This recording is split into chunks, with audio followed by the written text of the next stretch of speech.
Ser podcast.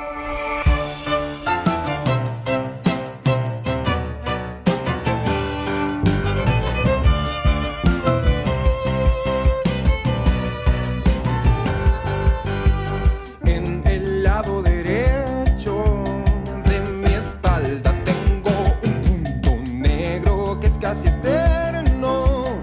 Y aunque Lunes, semana 39 del Cuenta con Bob, y él está aquí conmigo otra vez. Él no me lo quiere confesar, pero se ha trasladado a vivir a Madrid. Bob, ¿qué tal? Muy buenos días. Muy buenos días, sí, en realidad no se lo he contado a nadie. No me lo quieres decir para que yo no abuse de ti y te haga venir más veces. Sí, pero ahora vivo en un apartamento de unos mexicanos millonarios que... En el barrio de Salamanca. En el barrio de Salamanca. Y tienes de vecino unos venezolanos. Eso es, y de hecho digo, qué gente tan humilde, no tiene servicio, hasta que me he dado cuenta de que servicio soy yo.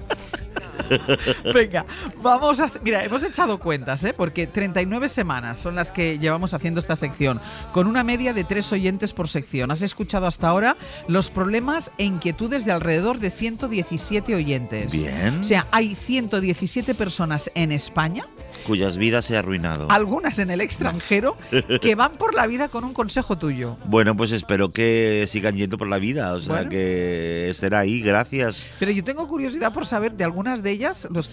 que el planteamiento era o A o B, Mastino, Sí, Chihuahua, vale. Mastino, Caniche. Yo tendría curiosidad por saber cómo acaban estas Tendríamos que historias. hacer como un first dates, pero un second dates. Exacto. Para que nos cuenten qué ha sido de ellos. Un especial en el WeThink. Por ejemplo. Lo veo. Lo petábamos, sí, lo ¿eh? petábamos muy fuerte. No lo hacemos ayer. en el Bernabéu porque por cosas del ruido y eso no se pueden hacer en el Hombre, Bernabéu. no pero... solo del ruido. A ver, Barceló, no te veo yo a ti. Bueno, a ti te pillaría cerca de casa del barrio de Salamanca, Sí, vecino de los venezolanos es y de verdad, los mexicanos. espero que ese día no quiera que les haga arepas. Vamos con lo que... Ah, bueno, que ayer tuviste teatro, por eso estás Ayer aquí. antes de ayer. Claro. Y Estrené el sábado y también ayer, súper éxito. ¿Sí? Estoy muy contento. ¿Estaba lleno? Estaba bastante lleno, no del todo, porque es un teatro de 600 localidades y yo tampoco soy tan famoso, pero estaba bastante lleno y un público que salió súper contento. Entregado. Entregado, feliz, jugaron muy bien conmigo toda la función. Mira si salió de contento y emocionado el público. Súper bien, Súper nos recomendable, encantó, maravilloso. O sea, Una maravilla. Sales súper rápido, o sea, se pasó el tiempo como en 5 volando. minutos. Maravilloso, maravilloso. Súper recomendable, por favor, ir a verla todo. Bueno, parece que les gustó, ¿no? ¿Les gustó? Sí, yo estoy encantado. Pues todavía pueden ir el sábado y el domingo que viene. Ángel, ¿tú cuándo vas? Yo sigo persiguiéndote. Pues el fin de semana que viene... Mira, el domingo es a las 6, No, una hora no buenísima. estoy, me voy el fin de semana que viene. ¿Dónde vas? Pues yo me voy al Mediterráneo. O sea, de donde tú te has venido Mira, es donde yo voy. voy a De hecho, tener- estoy viviendo en tu casa, tú no lo Yo sabes. es lo que estoy en tu sospecho. Voy a casa. tener que ir a hacerte la obra a ti a casa. Esto es un desastre. Bueno, lo del microteatro, pues en el salón Pues de casa. mira, pues se podría hacer perfectamente. Venga, me lo voy a plantear. En una entrevista que te hicieron este fin de semana en El Salto Diario, contabas que ahora mismo lo que menos te duele hacer es hablar y que piensas seguir hablando. Es algo que también hacemos aquí nosotros, averiguar lo que pensamos acerca de un tema hablándolo. ¿Lo que más te gusta, lo que más te apetece es hablar? Ahora mismo sí. Y además es mi forma de escribir ahora. Yo de pronto digo cosas que no tenía planteadas y digo, uy, esto que he dicho, qué gracioso. Entonces luego voy y lo grabo o lo apunto en un cuaderno y es mi forma nueva de escribir. ¿Te salen más las cosas oralmente que poniéndote delante de un papel? Es que yo solo sé pensar escribiendo, leyendo y hablando. Y si oralmente yo cojo carrerilla y me sale todo bien. Y como además tengo esta cosa que es muy interesante, que te pasa a ti, que todo lo que dices durante 6 horas en tu caso al día, pero yo un ratito todos los días en según dónde, todo lo que digo tiene que tener como un sentido y una hilazón, pues al final acabas esforzándote en darle forma. Y luego lo puedes aprovechar. Y luego lo puedes aprovechar, porque también digo en las entrevistas, yo soy muy de hacer croquetas con todo. Todo se aprovecha, aquí no se tira nada. Que todo nos cuesta un esfuerzo. Exacto. Y ya que nos cuesta un esfuerzo, vamos a aprovecharlo. amortizar. Oye, ¿cómo hace tiempo que no estabas tanto tiempo en Madrid seguido? Sí, una semana entera he estado. ¿Y qué tal? Vaya, qué ganas de volverme a casa. ¿Sí? Sí. Entiendes, ¿no? Porque me voy a ir y no voy a ir a tu obra de teatro. Entiendo perfectamente, estás disculpadísima. No, es una ciudad muy hostil, de verdad, y para la silla de ruedas ni te cuento y no lo sé. De hecho, el sábado cuando terminó el estreno, que volvimos caminando, bueno, yo rodando a casa, al hotel, la Gran Vía era Nueva York, y me di cuenta de que todos los lugares de comida rápida, de comida basura, están abiertos toda la noche. Todo el rato, sí. Porque esto ya se ha convertido en un lugar donde lo que te define es el consumo salvaje. Ajá. Y pues ya no es mi ciudad. También es verdad que me pilla mayor. Yo aquí a los 30 me lo pasé muy bien, pero ya no tengo la energía de los 30. Eso sí, eso es cierto. Pero lo que dices, yo que entro a trabajar a las 4:30 de la mañana, la Gran Vía a las 4:30 de la mañana es como puede ser a las 12 de la mañana. La Gran Vía es Nueva York. Sí, sí. So hold me tight, someone. I wanna dance and hit the ground. Pour me that spirit till I start a fight. Hoy por hoy Magazine. Ser podcast.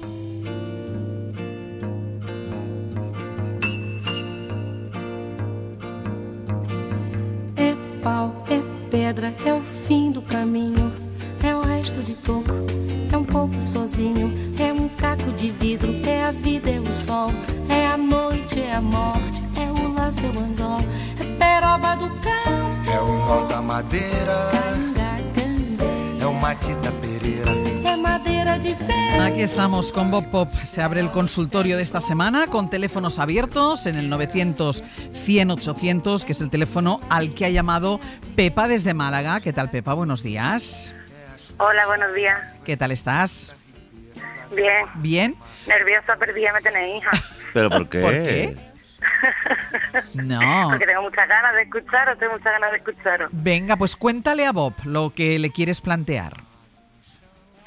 Pues, a ver, yo tengo una compañía de teatro social aquí en la provincia de Málaga, Sí. Teatro en Cuestión, y bueno, uno de los temas principales que trabajo es la violencia de género, a través de piezas teatrales de composición propia y también de talleres que hago con todos los colectivos de edad.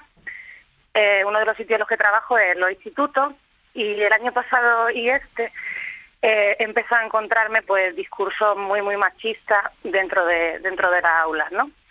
Como, bueno, chicos y chicas que te dicen abiertamente que ellos son machistas, que están en contra del feminismo, que te dicen 3 o 4 frases hechas, que Sí. yo creo que escuchan todos del mismo youtuber, Claro.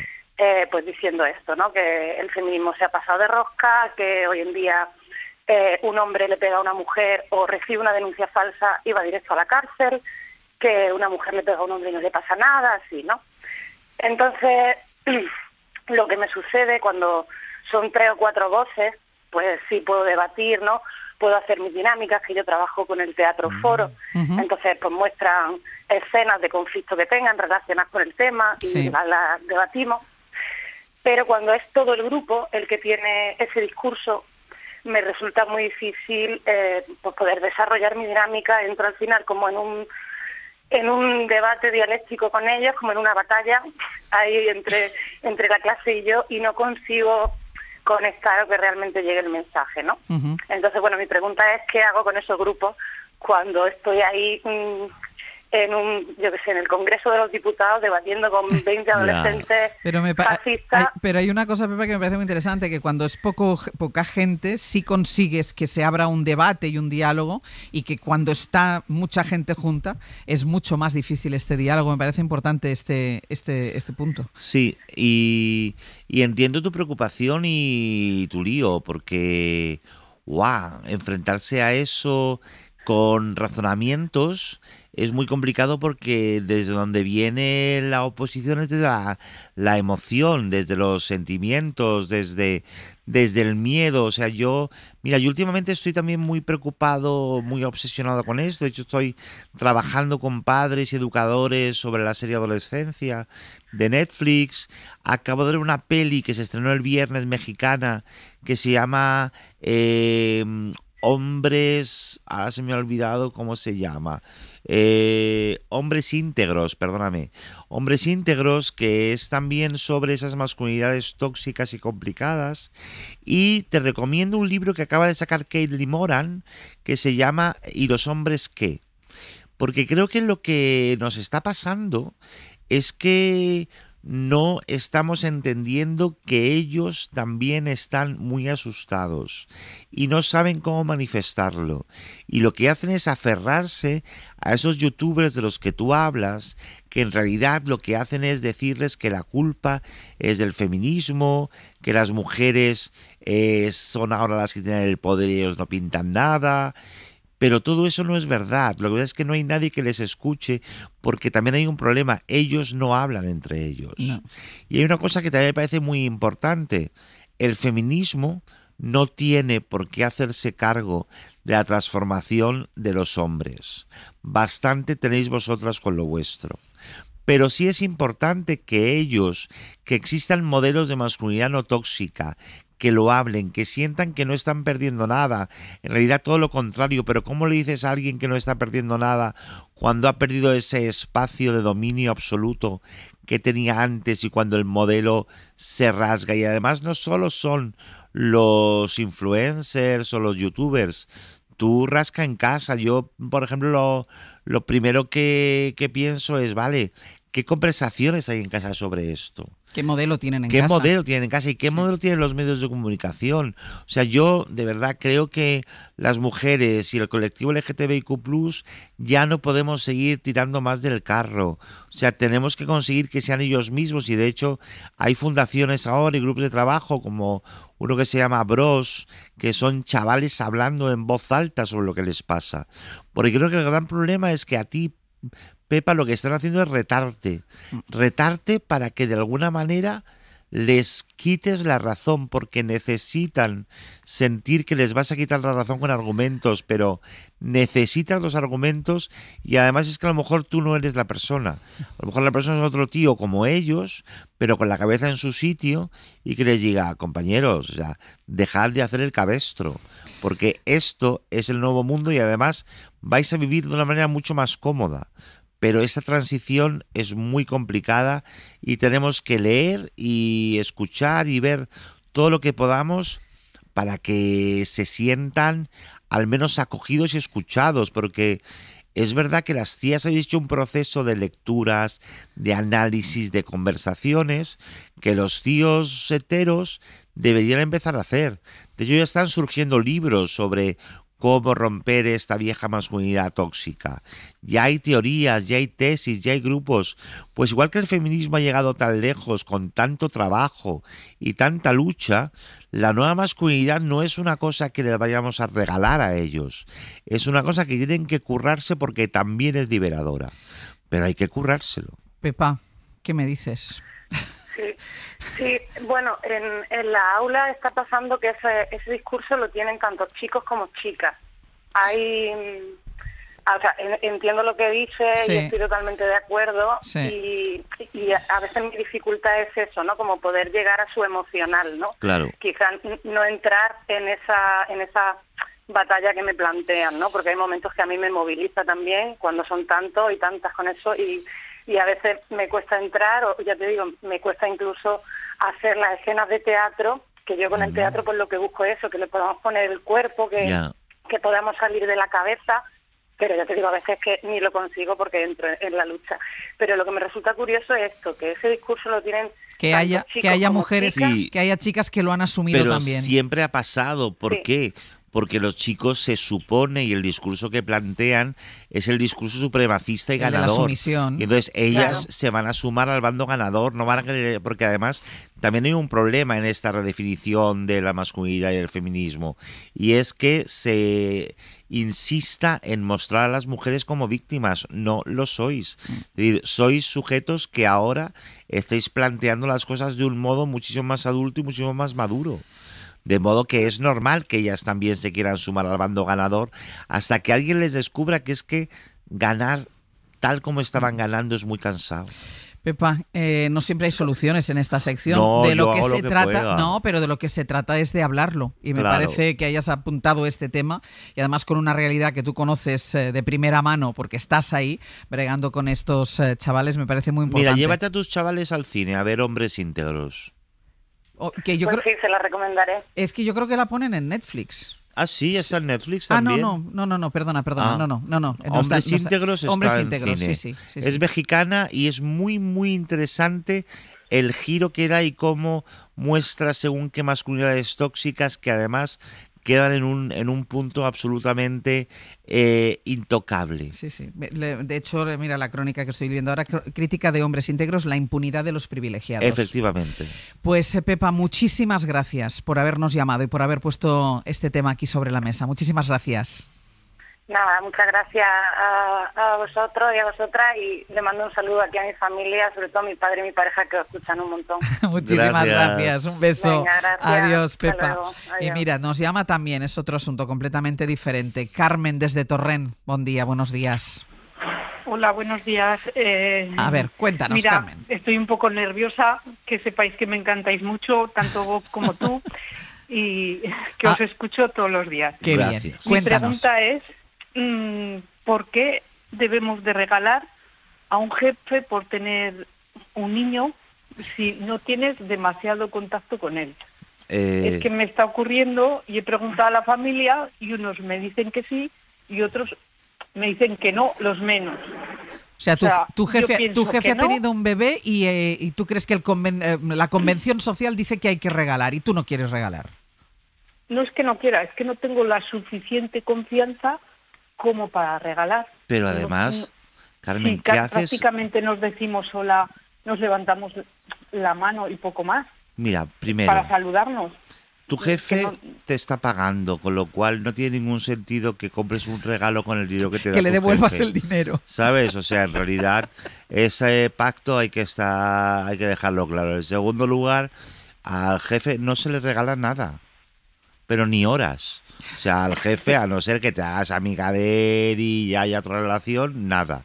Y menos por tener un cachorro, porque ese cachorro probablemente acabará siendo también tu jefe. O sea, estás diciendo Entonces, que es un cachorro de jefe. claro, vamos a ver. Si es un jefazo y se ha reproducido, primero, no hay que celebrar que un jefe se reproduzca. Esto es lo primero. Porque no nos van a dar más que disgustos, con lo cual tú ahórrate ese dinero. O haz como un amigo mío que, esto a lo mejor luego se va a enfadar porque lo cuente, pues estaba en una empresa, en un estudio de arquitectura, y la jefa máxima hizo un baby shower. Es que Y claro. el pobre, claro, como le compraron de todo al niño, al otro, al tal, le cascaron 80 euros por el baby shower. Tuvo que pagar tu amigo. Para el baby shower. Y la semana siguiente le echaron. Que yo le dije, Javi, di que te lo pongan en el finiquito, lo que te gastaste en el baby shower, que tú vas a... Porque en el fondo, ¿por qué regalas al jefe? Para quedar bien, para protegerte, ¿sabes? Eso Para de que no estar en la lista negra. Claro, si todo el mundo regala, ¿cómo no voy a Claro, regalar ¿cómo yo? no voy a estar yo? Claro. Pues mira, te va a echar igual. Sí, sí. O sea que Ese ahórrate era ese mi dinero. problema. Ahórrate ese Y- dinero. Pero claro, pregunto a mis familiares y me dicen, sí, por ese dinero, pues un detalle, no sé qué. No sé. Digo, pero si no tengo trato con él. Pues, ¿para qué prácticamente, Soy la entonces? última que he entrado. No le Digo, regales y todo el nada. mundo diciéndome que sí, que todo el mundo, una amiga, oye, ¿qué hago? ¿Tú qué harías? Y todo el mundo me dice que sí. Y yo digo, pues... Pues no, mira, has llamado es que no. has llamado al sitio correcto, porque Sí. Bob con sus argumentos te ha dicho que no. Yo sin darte ningún argumento te diría, no regales. O Claro, sea, yo te regalo a ti algo, Ángeles. no. Nunca le regalo nada a Ángeles, No. porque Ángeles tiene de todo. También piensa eso, siempre se puede decir eso a los jefes. Ay, Ay, es que no tenéis sa- de todo, no sé qué sabía qué regalarte. regalarte. ¿Sabes? Ya está. Es más, si tú has hecho muchas horas extras sin pagar, no regales nada, sino pídele a tu jefe que te entregue a su primogénito. No, hombre, eso tampoco, ¿no? Hombre, que no, que se lo quede. ¿Ella? Ella, como No, horas extras. Carmen, eso tampoco. Quedarte con el niño tampoco, no. que eso es trabajo. Quedarte con Mira, el yo niño no puedo... tampoco. Es que así no avanzamos, Ángel. Yo lanzo propuestas de futuro y a mí se me cortan las alas. Pero Carmen, que conste que estamos aquí los dos de acuerdo, que tu familia diga lo que quiera, tus amigos digan lo que quiera, pero aquí estamos los dos de acuerdo en que no regales nada. Nunca. ¿Te parece? Me parece. Venga, un beso grande. Muchas gracias. Un Adiós. beso. Adiós. Claro, es que imagínate que le pide el hijo y se lo da. Eso es un marrón. Es un marrón, pero cambian las tornas de poder en esa Eso sí, empresa. eso sí. Será muy Eso sí, interesante. Eso sí. La semana que viene más. La semana que viene vengo otra vez. No me lo puedo creer. Claro, porque tengo el teatro otra vez sábado y domingo. Tú vas a estar en el Mediterráneo con las Claro, piernas al sol. claro. Y voy a estar aquí en el Teatro Marquina currando sábado, 31 y domingo 1. Teatro Marquina, sábado y domingo. Vayan a verle, que además lo hace maravillosamente bien y la gente sale encantada y emocionada. Y el lunes vengo aquí y me cuentas tú qué tal tu fin de. Vale, pues yo te lo contaré. Feliz semana. Hasta la semana que viene. Un beso. Lo que para ti es amor, para mí es un castigo. Hoy por Hoy Magazine. Ser Podcast.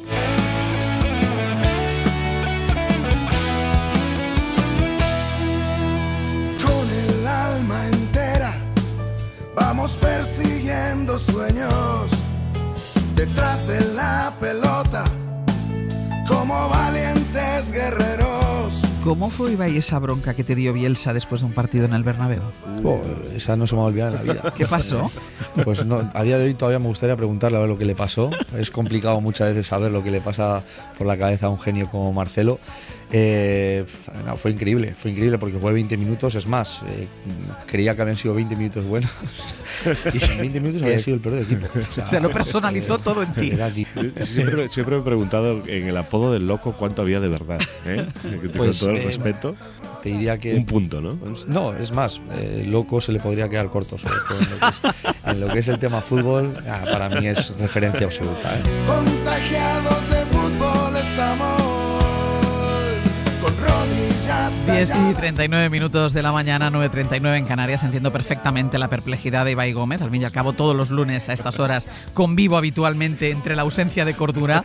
La de Rafa Cabeleira, ¿qué tal? Muy buenos días. Muy buenos días. Me gusta imaginar que fuera la gente nos pone motes. Sí, bueno, no lo imagines, ten la certeza de ello. Sí. Y la locura de Galder Reguera desde Radio Bilbao. ¿Qué tal, Galder? ¿Cómo estamos? Muy bien. Bien. Todo en orden. Venga, es imposible repasar la semana sin regresar justo ahí a Bilbao, donde se jugó la final de la Europa League, quizá la peor de la última década, ahora me lo diréis, en la que debió de estar el Athletic Club si el Manchester no hubiera cruelmente arruinado ese sueño. Y atención, porque puede no quedar tiempo para más. El Tottenham a punto de proclamarse campeón, Marquines. Jugador del Tottenham al suelo para pedir, para intentar. Fíjate, le dicen los compañeros, levántate, sí, que en cuanto saque va a pitar. Claro, no si hagas que añada un minuto más, claro. No seas zopenco. Va a sacar el guardameta Vicario. Y se va a acabar el partido. Madre mía, qué caritas los seguidores del Manchester. Se va a acabar, se acabó. Campeón de la UEFA Europa League, el Tottenham. El Tottenham campeón. Galder, ¿y es verdad que te fuiste al campo con camiseta del Tottenham? No, yo no. ¿Con bufanda? Pequeño, sí. ¿Tú con bufanda? Yo bufanda, sí. Porque... O sea, ¿te llevaste a tu hijo con camiseta del Tottenham? Al pequeño, al pelirrojo. Sí, porque, a ver, yo soy amigo de Osvaldo Ardiles, Osi, que es uno de los grandes jugadores de la historia del Tottenham, y esa bufanda me la regaló hace años en Wembley. Y entonces íbamos a representar a nuestro colega Osi y de paso fastidiar un poco al Manchester, que es el que nos dejó fuera. Pero el partido, bueno, yo no lo vi, pero sí que leí que había sido malo, no, malísimo. Espectáculo dantesco. Pues el niño no se quedó dormido por el canto un duro. A mí me sirvió un poco para enseñarle también que nosotros cantamos más. A veces dices, la Premier, los estadios, qué maravilla. Como afición del Athletic ninguna. Y le estaba diciendo, mira, si estuviéramos nosotros aquí íbamos a hacer 10 veces más ruido. ¿Os acordáis el sketch este de Monty Python del famoso partido de filósofos griegos contra filósofos? Era un poco así, ¿eh? Yo diría que incluso un poco más aburrido. Tiraron más a puerta a los filósofos griegos en ese partido que el Tottenham, por ejemplo, que es el que acabó ganando, o sea, no sin tirar a puerta. Porque el gol fue de en propia puerta, se lo metió, ¿no? El Manchester.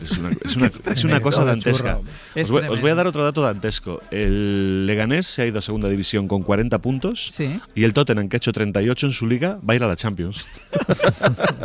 Ahí lo de, con tremendo. 40 puntos se ha ido el Leganés. Sí, con 40 puntos se ha ido a segunda, qué pena.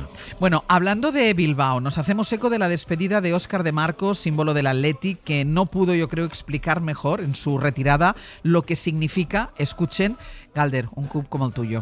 Por eso, cuando pienso en mis hijos, no quiero que aprendan a amar un club, quiero que aprendan a vivir como se vive en el Athletic, no con la mirada puesta en la victoria, sino en la forma de recorrer la historia. No quiero solo enseñarles un escudo, quiero enseñarles un modo de estar en el mundo.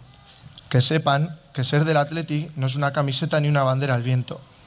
Es ser fiel, ser justo, ser honesto, aunque nadie te esté viendo. Así que gracias Athletic, gracias afición, mila esker guztioi, momentu hon eta txarretan jarraitu amesten. Aupa Athletic. Aupa. Galder, ¿se puede explicar mejor toda una filosofía de vida? No, yo le dije a Óscar, ¿cómo escribes, tío? Me dijo, yo he estado 2 días para escribirlo, y yo, pero qué texto y qué manera de decirlo. Y luego no son solo palabras, es cómo lo ha encarnado siempre, cómo se ha comportado desde el primer día, no solo dentro del club, también fuera. Es un tío de 10, un hombre de 10. Yo escribí hace un tiempo un texto sobre mi objetivo en la vida y decía que era ser como Marino Lejarreta, Sí. que es un hombre más querido que admirado, ¿no? Y con Óscar me acordé de lo mismo. Y ayer me acordaba, yo lloré en San Mamés y la gente decía, jo, se va. Y yo pensaba en un poema de Carmelo Iribarren que dice que una vez estaba en un banco, vio pasar a una mujer y decía, es de esas mujeres que pasan y nunca terminan de pasar. Y yo me acordaba de Óscar y decía, Óscar va a ser así, es alguien que ha pasado pero que nunca va a terminar de pasar. Ha dejado semillas en compañeros, ahora tenemos de capitán a Iñaki Williams, para mí el mejor capitán posible en estos momentos del Athletic con la salida de Marcos, y lo bueno es que deja un legado, que es lo importante, ¿eh? En cualquier aspecto de la vida, estés donde estés, que lo que dejas es mejor de cuando llegaste. A mí me dio mucha envidia, más allá de las palabras de Marcos y de la forma en construir su discurso, su despedida, el acto en sí, ¿no? Esa normalidad, esa familiaridad con la que el Athletic es capaz de despedir a los suyos. En un campo que supongo que es de Lezama, ¿no, Galder? Sí, en el estadio Un campo de Lezama, Lezama, con unas pocas personas sentadas en una silla, una cosa súper emotiva, y lo comparaba con otras despedidas que, por ejemplo, hemos visto este fin de semana. Mira, es que ha habido otras despedidas. Sí, Ahora, claro. ahora vas a hablar Pero de la que me suenan más comparación. a centro comercial, ¿no? Pues mira, otra despedida porque se ha ido Ancelotti o Luka Modric en el Real Madrid. Agradeceros todo lo que me habéis dado estos años, y al final quiero decir una frase que he visto y que me gusta mucho. No llores porque se terminó, sonríe porque sucedió. ¡Cada Madrid y nada más! A ver, compara, Rafa, compara. ¿Puede ser que hayamos descubierto la verdadera identidad de Mr. Wonderful, el de las tacitas? ¿Puede ser Luka Modric? Qué malo eres, No, por favor. lo que sí quería decir una cosa, y es una pequeña reivindicación, y por eso decía al principio esto de centro comercial y que nadie se me cabree. No he entendido por qué el Madrid ha despedido así a Carlo Ancelotti y a Luka Modric y no a Lucas Vázquez, por ejemplo. Que también se iba. Que también se iba, que también lo ha ganado todo con el Real Madrid, que yo creo que también es leyenda de ese equipo, y que no ha cogido ni el micro para poder despedirse de los suyos. ¿No cogió el micro? No, y menos mal que Ancelotti tuvo esta visión, ha estado rápido y lo quitó del campo y por lo menos se pudo llevar una ovación de los suyos, pero no le dieron micro en ningún momento para despedirse de su club. ¿Por qué? Pues no lo sé, supongo porque que no vende tantas camisetas. Supongo. Bueno, si uno repasa un poco los periódicos de estos días y ve cómo la prensa también despide a Ancelotti y a Modric en comparación a Lucas Vázquez, también igual lo entendemos, ¿no? ¿Algo que decir de esta despedida, Galder? Que era un jugador estratosférico, Modric, Sí. Con todo, la despedida igual no es la mejor, a veces es difícil en algunos clubes gestionar ese tipo de cuestiones. Al Madrid le cuesta muchísimo, al Barcelona ni te cuento las imágenes que ha dejado en la historia de despedidas de algunos de los ídolos, pero deportivamente Modric es una cosa... ¿Le echará de menos el Madrid?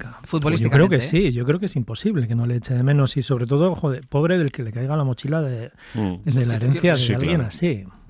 De hecho, yo creo que ya lo he hecho de menos esta temporada, ¿no? Ya no es el mejor Modric, ya no es el jugador titular sobre el que puedes sostener un centro del campo, y desde que se fue Kroos y ahora con el bajón de esta temporada de Modric, yo creo que el centro del campo de Madrid lo ha notado ya. Por lo demás, se clarifican los puestos europeos. A la Europa League irá el Betis y el Celta de Vigo, a la Conference el Rayo Vallecano, mientras que toda la emoción estaba en qué equipo perdía la categoría, acompañando a Las Palmas y Valladolid. Se salvó el Español y jugará la temporada que viene en segunda el Leganés. La alegría está en Barcelona y la tristeza, Óscar Duro, obviamente, está en Butar, que es un equipo que ha hecho hoy sus deberes y no ha podido ser. Las lágrimas, Dani, ¿Qué te pasa? desconsolado. ¿No ha pasado nada más en San Mamés este fin de semana? A ver, No me acuerdo. A ver, No, es que hemos pero empezado es que, hablando a de San ver, Mamés. Pero no hagas sangre. El Barça ya había ganado la Liga. Ya no hace falta que sigamos hablando del Barça ahora. Bueno. Vale. Me parece increíble. Venga. ¿Pero jugó bien el Barça? Sí, bien. Vale. Corramos un tupido ¿Estuviste, Galder? Sí, me costó distinguir al Barcelona de los voluntarios de Fundación porque llevaban el mismo peto. ¿Qué traje más feo? Oye, Rafa, tío. Oye, que no lo he diseñado. ¿Podéis jugar de blanco? No lo he diseñado yo, Sí, Galder. bonito, tío. Pero mueve hilos para jugar con la primera Bueno, camiseta, y pasaron más cosas, no solo lo que pasó en San Mamés. Este fue el fin de semana de la final de la Champions femenina en Lisboa entre el Arsenal y las de casi siempre, el Barça. Mariona, que se la deja con mucho espacio a Bedmí. La dejaba para Alessia Russo dentro del área. Perdió la final el Barça. ¿Te sorprendió esta derrota, Rafa? Bueno, no, sorprender en un exceso porque al final en una final de Champions siempre llegan dos buenos equipos y cualquiera de los dos puede ganar, pero sí que era favorito, ¿no? Lo que suele pasar, que yo creo que esto sí que iguala al fútbol femenino con el masculino, es que el hambre es una herramienta muy potente, ¿no? Cuando vienes con la barriga un poquito llena, yo creo que te falta un poquito de esa ansiedad que necesitas para ganar, y el Arsenal la tenía y el Barcelona seguramente no. ¿Viste el partido, Galder? Sí, a trozos, no lo vi entero, a trozos porque tenía a los niños, porque mi mujer tenía comida, pero me tocó. Vimos, sí. Bueno, fue un buen partido, no lo sé. Yo no conozco demasiado el Barcelona, bueno, le vi jugar el año pasado la final de la Champions con el Lyon aquí, y sí me dio sensación lo que dice Rafa, que el Arsenal iba con mucha hambre. Luego consulté, vi que el Arsenal había quedado segundo en Liga a 12 puntos del Chelsea, y me dio un poco de envidia que esa competitividad no esté en el campeonato femenino nuestro, tengo que decir. Aprovechando esta cita anual con la máxima competición europea continental de clubes, queremos hablar un poquito, unos minutitos esta mañana en la dupla de fútbol femenino, y es un fútbol, Galder, que no tiene la dimensión del masculino porque ha vivido aplastado 100 años, pese a que durante la Segunda Guerra Mundial hubo una competición de fútbol femenino que tuvo muchísimo éxito. ¿Qué pasó para que no se aprovechara ese éxito para regularizar de alguna manera la competición femenina? Sí, mira, yo he aprendido mucho de fútbol femenino en los últimos años, tengo que decir, sobre todo a través del festival de cine que organizo, en el que hemos puesto decenas de películas documentales sobre fútbol femenino, y a mí me ha permitido entender que no es que la mujer no haya querido jugar a fútbol históricamente y haya llegado tarde, que es lo que dicen muchos, ¿no? Es decir, no es que la mujer se ha incorporado tarde, sino que no se le ha permitido incorporarse. Primero por razones de género que afectan otros ámbitos, donde ha estado aplastada en un montón de ámbitos, y luego en el deporte porque se empezó a penalizar, primero porque decía que atentaba contra la salud de la mujer, que era malo para la fertilidad y este tipo de tonterías, y luego cuando ha habido campeonatos que han funcionado, como era el caso que era que en la Segunda Guerra Mundial, cuando los hombres en Inglaterra fueron al frente, se generó un campeonato femenino en Inglaterra y que estaba lleno de público, etcétera, y a la vuelta de los hombres del frente, la propia federación, esto en palabras de David Goldblatt, que es un historiador del fútbol, en el documental Copa 71, prohibió a los clubes tener una sección femenina, bajo amenaza de que si tenían un equipo femenino no podían participar en las competiciones masculinas porque temían que el público se quedara viendo a las mujeres. Y estos datos son datos que son desconocidos no solo para la mayoría del público, sino para gente que nos dedicamos a esto y que hay que tener en cuenta para entender dónde estamos. Y después ha habido también un vacío mediático absoluto, ignorar lo que se hacía. Yo creo que hay un punto de inflexión, Rafa, en cuanto mediáticamente empieza a prestarse atención. Claro, a mí me hace mucha gracia cuando alguien te dice que las mujeres, el deporte femenino, cobrará por lo que genere, ¿no? ¿Cómo compites tú con el fútbol masculino o con cualquier otra disciplina masculina cuando ha estado presente en todos los medios de comunicación de una manera absolutamente demoledora durante décadas? ¿Qué competencia es esa? Yo pongo siempre un ejemplo que es el del tenis femenino en España. ¿Os acordáis que antes de Nadal el tenis en España básicamente era una cuestión de féminas? Porque hablábamos de Arantxa, porque hablábamos de Conchita, porque estaban todos los días en medios y la gente veía los partidos de Conchita y de Arantxa en Roland Garros porque es algo a lo que estás acostumbrado a consumir, te lo ponen todos los días. Y con el fútbol pasa exactamente lo mismo. ¿Cómo van a competir las mujeres con los hombres si hoy, 24 horas después de la final de la Champions, no hay prácticamente ninguna referencia a esa final en ninguno de los periódicos que podemos coger en el kiosco? Y luego lo de la generación de ingresos es una trampa, porque gran parte de los futbolistas masculinos lo que generan son pérdidas a la entidad, porque luego ves los balances de los clubes y oyes decir a gente, no, es que los hombres generan. Digo, ¿qué generan? Una deuda inasumible para su club. Esa es ¿no? otra. Y yo creo que esto es algo que las mujeres en los clubes también tienen que poner encima de la mesa, porque, mira, hay un tema, es hasta qué punto es bueno que un equipo femenino parta de una matriz que es masculina. Yo creo que es bueno en el sentido de que yo creo que si tú ves un Barça Madrid o un Athletic Club Real Sociedad, ya puede estar jugando hombres, mujeres o o vamos, si ponemos a dos caracoles corriendo, a uno le ponemos la bandera del Barça y otro del Madrid, nos genera interés para ver quién gana, si es el culé o el blanco, ¿no? Sí, sí. Eso es bueno porque tiene un punto, ¿no? Pero es malo en el sentido de que yo creo que los clubes se acomodan, porque en pocos clubes hay una persona cuya responsabilidad máxima sea, por ejemplo, generar los recursos posibles para el femenino porque están en el presupuesto general. Esto yo creo que el Barcelona lo hizo muy bien, que es poner un director general de fútbol femenino, de alguien que su sueldo dependa solamente de que ese equipo funcione, no solo deportivamente, ¿no? Y es malo en el sentido de que a veces dices, bueno, ¿cómo va el Barcelona este año? Dice, va muy bien, ha ganado la Liga, no sé qué, pero ¿estamos hablando solo del masculino o estamos hablando del femenino? Yo tengo una amiga que cuando le preguntan, el Atleti este fin de semana ha perdido, y ella dice, no, hemos ganado. La gente se hace como un gesto y dice, es que el femenino ha ganado. Y yo pensé que nunca vería los campos como se ven ahora. Los campos, el partido, por ejemplo, de este fin de semana de la Champions, el campo estaba lleno, gente haciendo kilómetros para ir a ver el partido. Es decir, que no eran solo las familias de las jugadoras, sino la afición siguiéndolas. Desde Barcelona creo que fueron más de 10.000 culés. Yo la duda que me suscita todo esto de que lo que está pasando ahora en Barcelona con el fútbol femenino es si es una cuestión de sentimiento real, de que la gente de verdad va a seguir apoyando a ese equipo, o si es una cuestión que el Barça masculino venía de una época bastante perdedora y de repente esas alegrías... Era la alternativa. Las alternativas alegres te las da el fútbol femenino, y si se han amarrado un poco... Sí. Rafa, yo creo que lo que tienes que pensar es cómo empiezan las cuestiones, si luego se va a mantener. No pasa nada si el Barcelona femenino de repente ha tenido una explosión de público porque el masculino estaba muy mal y el femenino era súper exitoso, sino si ahora consigues mantener eso. Yo vi el año pasado la final de la Champions aquí en Bilbao y estaba llenísimo de gente, muchísimas familias, había muchas niñas entre el público, cosa que es muy bonita, y la cuestión es mantener eso, porque hay que generar nuevos públicos. ¿Dónde puede estar ese caladero? ¿Dónde está el caladero de nuevo público, Galder? Hombre, yo creo que fundamentalmente las mujeres es más del 50% de la población, tienen un poder decisor, es que se incorporen a ese público femenino como el público mayoritario. Yo tengo un problema, había una de las preguntas que teníamos en el guión es, ¿consumimos fútbol femenino? Yo consumo el Athletic femenino, eso sí, pero no consumo fútbol femenino. Yo no me veo un Barça-Madrid femenino, a no ser que se estén jugando la Liga y haya un interés mayor, pero no me veo en general la Liga, y la Liga masculina sí la veo. Pero ¿sabes por qué? Porque mi cuota de fútbol ya está... completamente completa con el Atleti masculino, con el Atleti femenino y con el resto de lo que veo. Es ya sumar más algo que ya estoy consumiendo. Yo quiero leer y quiero ver cine y quiero dar paseos y jugar a la PlayStation. Entonces ahí me cuesta sumarme. Yo creo que cada vez hay más y es una vía muy, muy, muy interesante de explotar personas que son fundamentalmente hinchas de los equipos femeninos. Esto lo ha hecho el Barcelona muy bien, por ejemplo. Es que fíjate que estamos hablando de los problemas que ha pasado, de problemas históricos por los que ha tenido que pasar el fútbol femenino, a qué cosas ha tenido que enfrentarse, a qué cosas terribles ha tenido que enfrentarse. Y una más a la que ahora se tiene que enfrentar por culpa del fútbol femenino, por culpa del fútbol masculino, seguramente es a la sobresaturación del mercado, ¿no? Claro, es que tenemos fútbol todos los días, a todas horas. Esto que dice Galder es verdad, o sea, hay fútbol todo el rato. Todo el rato hay fútbol, todo el rato Entonces, hay fútbol. El día que pensabas que no había fútbol, también hay fútbol porque hay fútbol femenino. Y a ti te puede gustar mucho el fútbol, pero es que es lo que dice Galder, te gusta hacer otras cosas, te gusta leer, te gusta ir al cine, te gusta pasear, te gusta hacer mil cosas, y no puedes estar todo el día pendiente del fútbol. Pero tienes que encontrar y esto lo va a pagar también el fútbol femenino. Claro. ¿Qué decías, Galder? Que la cuestión es encontrar ese nicho de mercado, es intentar reivindicar nuevos públicos, y ahora las niñas cada vez tienen más referentes que no son masculinos, son femeninos. Alexia Putellas es un símbolo mundial.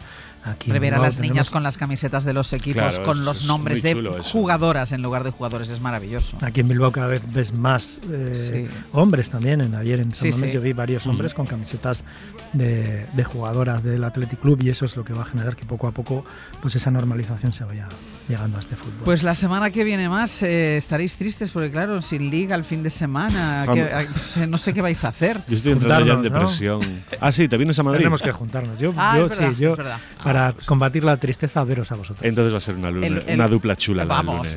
Sí, Hay que pensar muy bien de qué hablamos el lunes. Traeremos las camisetas de gala. Hasta la semana que viene. Un beso. Adiós. Vico. Un abrazo. Adiós.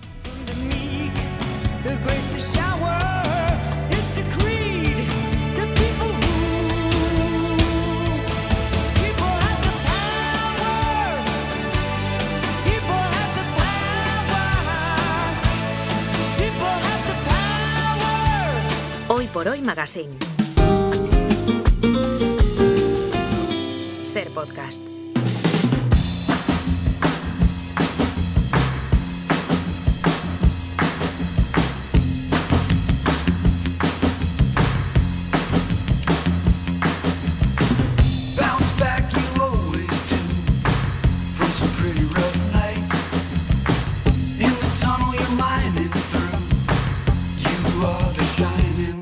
Esta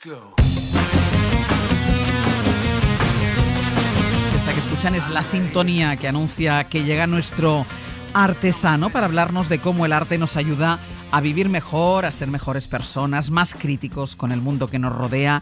Y hoy ha venido a hablarnos de cómo un simple dibujo puede inspirar a millones de personas a unirse contra las injusticias. Pablo Ortiz de Zárate, buenos días. Hola, ¿qué tal? Buenos días. A ver, contemos cuál es este dibujo tan poderoso. Es el gran símbolo de los palestinos. El gran símbolo de resistencia que les une, que les da confianza y un poco de calor en los tiempos duros, que son casi siempre. Normalmente conocemos todos los grandes símbolos palestinos, suelen ser pues, la bandera, sí. Conocemos la kefille, el pañuelo, sí. el pañuelo o el mapa palestino. Sí. Pero para los palestinos el gran símbolo es un dibujo, como tú has dicho. Este personaje se llama Handala, con H, Handala. Es un personaje, el protagonista de unas tiras cómicas por decir algo, que aparecieron en la prensa desde el 69 hasta el 87, en la prensa palestina y del entorno árabe. Todo el mundo, casi prácticamente todas las familias palestinas, tienen en el comedor, en algún lugar de la casa, enmarcado o un dibujo hecho por los niños. Lo conoce todo el mundo. Todos los palestinos conocen este símbolo. Es el gran símbolo que fuera de Palestina no lo conocemos prácticamente nadie. Pero esto es lo que más les une en su lucha y en su resistencia. Vamos con ello porque en todas las viñetas, en todos los grafitis, porque se puede ver recortado en las manifestaciones, se puede ver pintado en las paredes, el niño siempre está igual, que es de espaldas, no se ve la cara del niño, y con las manos cruzadas por detrás, con esa actitud del que pasea. Sí, esto es muy importante porque Naji Al-Ali, que es el creador de estas viñetas, lo usa como su firma. Él dibuja la viñeta. Pase lo que pase en la viñeta, la firma casi siempre es el niño. Handala mirando lo que está ocurriendo. Y esa es la clave.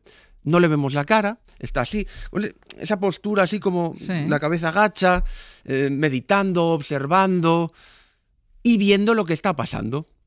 Y por lo tanto, empatizas más con él. Porque nos está diciendo, mira lo que pasa. O sea, tiene nuestra misma perspectiva. Claro, es exactamente como nosotros, pero en pequeñito. Pero claro, este es un personaje que no se dirige al mundo, se dirige al público palestino. Y por lo tanto les está diciendo, mira lo que tienes delante de tus ojos, en esta viñeta y en la calle, en tu día a día. Te obliga a mirar para que sepas lo que está pasando y levantar la conciencia. Y luego es muy curioso porque es miserable, es un personaje muy, muy pobre. Lo vemos en el gran símbolo de Naji Al-Ali, que es un parche, un remiendo que tiene en la ropa. Es el símbolo de pobreza. Va descalzo, es un niño de unos 11 años, totalmente miserable, con el pelo pincho, que también es muy simbólico, es como un erizo que usa lo poco que tiene, el pelo pincho, para defenderse de los ataques y de la injusticia. Esta pobreza es lo que hace que los palestinos le cojan tanto cariño. Claro, porque es curioso, ¿no? Que para ser un héroe nacional y que tenga el cariño de todos los palestinos es un personaje muy poco heroico. Claro, tú te imaginas a cualquier ídolo no es un nacional. Superhéroe. El ídolo nacional, Marianne, claro. En Francia, es heroica. Sí. Este es un niño pobre, miserable y sin futuro. Por eso lo quieren tanto los palestinos probablemente, porque es como ellos. Ellos, todos los palestinos, viven en esa misma situación. Es un pueblo empobrecido que, en mayor o menor medida, sufre el empobrecimiento y el no tener ningún futuro, igual que este niño. Por lo tanto, se sienten identificados con lo que le está pasando. El nombre es también muy, muy curioso porque Handal, en árabe, en el árabe que se habla en Oriente Próximo, es una planta que da un fruto muy, muy amargo y que resiste cualquier tipo de sequía y condición, aunque no llueva, aunque la arranques, las raíces son tan profundas en el suelo, bajo tierra, que siempre vuelve a salir. Es una planta fea, como Handala, pero que lo aguanta todo, amarga, pero que está, pase lo que pase. ¿Y quién es el creador de Handala? ¿Cómo se le ocurrió un personaje así? Sí, Handala es simbólico y muy bonito, y muy reconfortante para el público palestino. La historia de su creador, Naji Al-Ali, es increíble, porque él es un refugiado palestino. Él nació en el 36, en un pueblo cerca de Galilea, en Palestina. Cuando tenía 11 años llega el 48, la fundación del Estado de Israel. Sí. Básicamente, ¿qué pasa? que unos señores sionistas judíos deciden que Palestina es suya, entonces invaden, entran en su pueblo, echan a todo el mundo y lo destruyen. Entran las apisonadoras y es lo que hacen en más de 400 localidades de toda Palestina. Es decir, borran del mapa el pueblo. El pueblo ya no existe. Ya no existe. El pueblo donde él vivió sus 11 primeros años de vida desapareció porque, claro, lo tiran, lo dejan en escombros de forma que nadie puede volver a reconstruirlo y se olvida la memoria de ese lugar. Y él, bueno, esto pasa en el 85% del territorio palestino, que es ocupado, el 80% de la población se va. Nadia al-Ali acaba en un campo de refugiados en Líbano. Y allí llega con 11 años, que es exactamente la edad que tiene el personaje, Handala. Handala es él mismo cuando llega. Es un personaje que nunca crece porque él se quedó ahí a los 11 años. Cuando tuvo que salir de su pueblo y ir a un campo de refugiados. Y se quedó sin nada en el campo de refugiados. ¿Y cómo empieza su carrera como dibujante, siendo un niño refugiado? Pues lógicamente no va a la escuela, porque en un campo de refugiados en los años 40 lo único que puede hacer es pintar con carbón en las paredes del campo de concentración, el campo de refugiados, perdón. Y ahí empieza a llamar la atención. La gente empieza a hablar, fíjate, ¿quién es este niño? ¿Qué hace?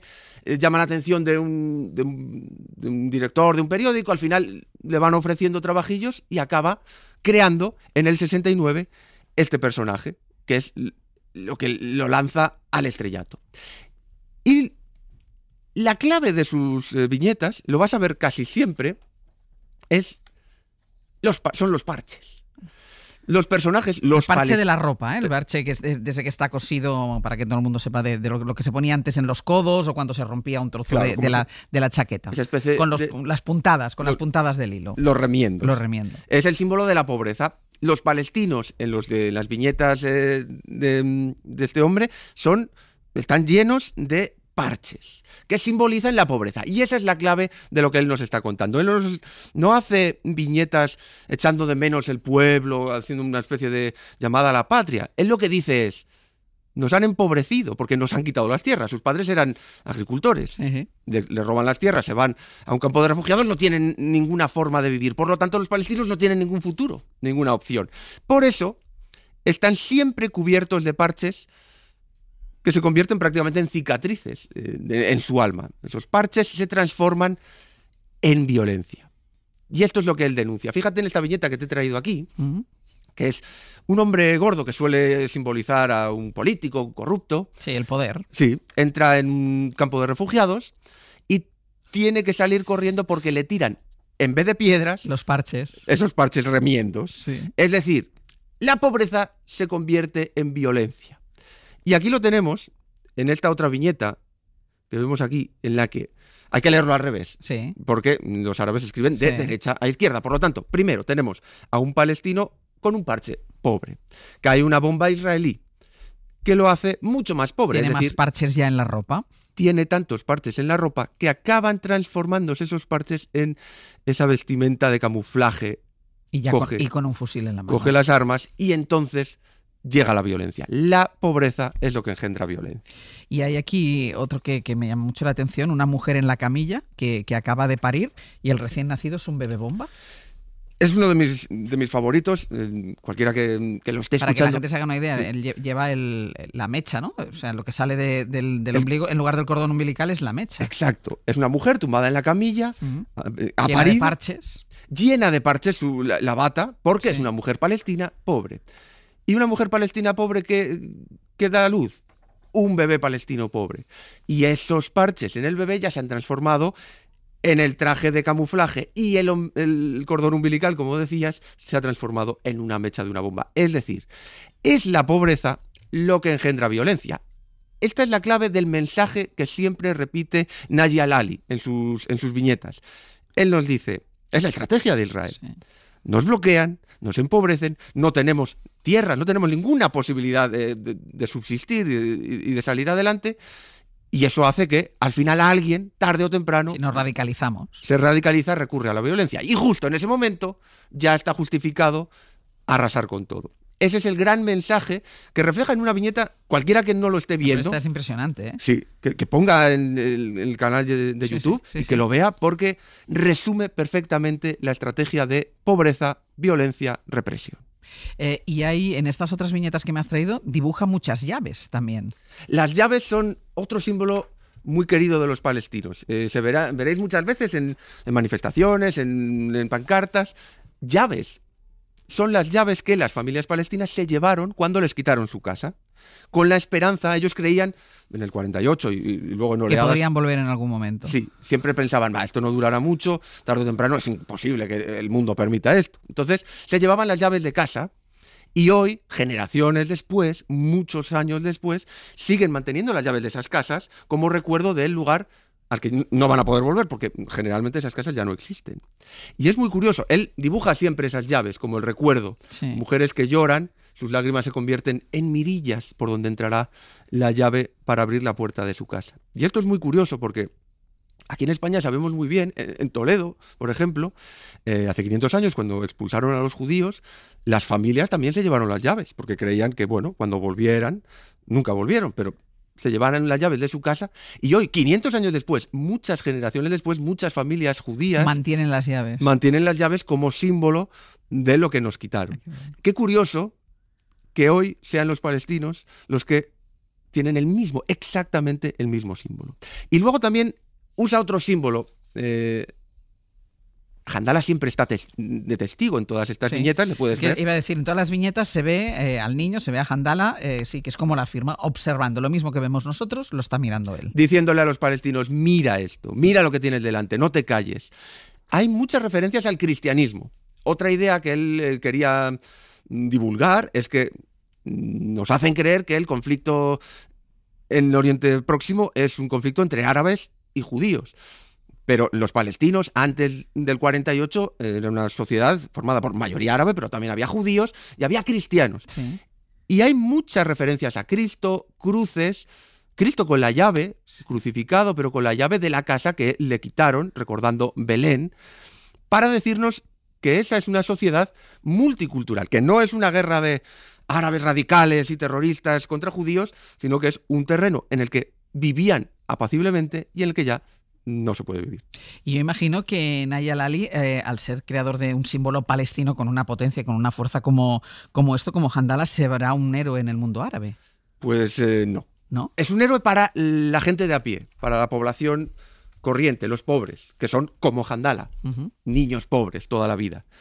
Pero para las élites palestinas y para los estados árabes fue muy peligroso, porque claro, él denunciaba, porque él podría es incómodo. Claro, él podría, y es lo que más me gusta de este hombre, era muy famoso, podría haber vivido en Kuwait, protegido tranquilamente, criticando a los israelíes, perfecto. Pero se dedicó a criticar también a las élites de su país y de los países árabes, porque ellos son los que, al no ponerse de acuerdo, también se aprovechan con la corrupción y con no ponerse de acuerdo, se aprovechan de él. Y se metió en muchísimos problemas. Fíjate en estas viñetas. Cuando veas un hombre gordo en sus viñetas, muy, muy gordo y casi monstruoso, esos son palestinos ricos, políticos palestinos corruptos o árabes de los países del entorno de Palestina. Y si te fijas, pues aquí tenemos, se están repartiendo un trozo de sandía entre un palestino pobre y un palestino rico. El rico se come lo bueno, lo y el jugoso. pobre se está comiendo la corteza. Tenemos aquí, por ejemplo, otra viñeta magnífica. En el ring de boxeo arriba está el Estado judío esperando al contrincante. Y todos los países árabes y todos los políticos palestinos pegando fuera del ring. Abajo, matándose entre ellos, y nadie sube. Estas críticas le costaron muchos problemas. ¿Fue perseguido? Fue perseguido. ¿Por estas críticas? Se tuvo que ir a Cuba. Él quiso volver para estar en el terreno, en Líbano, pero por problemas con las autoridades palestinas se tuvo que ir y finalmente se tuvo que exiliar en Londres. En Londres llegó en el 85, casi ni 2 años después, trabajaba en un periódico árabe internacional. Un hombre le esperó a la entrada en Londres del periódico, le pegó un tiro en la cabeza y lo mató. 30 años después, más de 30 años después, todavía no se sabe quién fue. Pero las sospechas de Scotland Yard son que no fueron los judíos, no fue Israel. Se teme que fue alguien del entorno de la OLP, alguien del entorno palestino, de algún país árabe, porque era muy incómodo. Porque claro, él te está contando lo que hacen sus políticos de una forma que cualquiera lo puede entender. ¿Esto lo convierte en más popular o más querido todavía la figura de Handala? Eso lo catapulta. Si ya era famoso, con esto lo es muchísimo más. Y por eso hoy es el gran símbolo para los palestinos. Para ellos significa estar unidos en torno a algo, que su sufrimiento, su vida lamentable, tenga un sentido, porque ese niño se siente igual que ellos. Y esta viñeta que te he traído es el perfecto resumen. Handala casi nunca hace nada, siempre está con los brazos cruzados por detrás. Sí. En esta viñeta le pone una maceta a este preso. A un preso, al lado de las rejas. Asomado a la ventana con las rejas. Esa maceta tiene una flor y la flor crece con tanta fuerza que destruye las rejas y permite al palestino salir. Es un resumen de que Handala y lo que él quería hacer era dar esperanza al pueblo palestino, que no tiene ninguna, pero que por lo menos con este tipo de dibujos, con este tipo de arte, pueden tener algo, reconfortarte en lo que apoyarse. Un historión, como siempre, búsquenlo, Handala, que verán estas viñetas que son maravillosas. Muchísimas gracias. Hasta luego.